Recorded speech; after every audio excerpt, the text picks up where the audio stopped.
BTV ఇది మీ TV.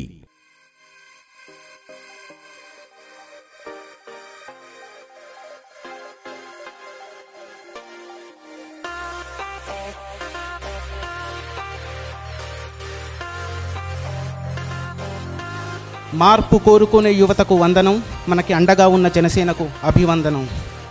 70 సంవత్సరాల స్వతంత్ర భారతంలో ఎన్నో పార్టీలు వచ్చాయి, ఎంతోమంది నాయకులు వచ్చారు.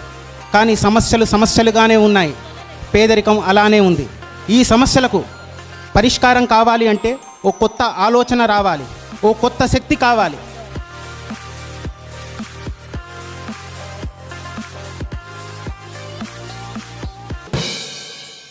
మీకు గనక ఈ వీడియో నచ్చినట్లయితే మన ఫ్రెండ్స్ అందరికీ షేర్ చేయండి. మీ బీటీవీని సబ్స్క్రైబ్ చేయండి ప్లీజ్. బీటీవీ ఇది మీ టీవీ.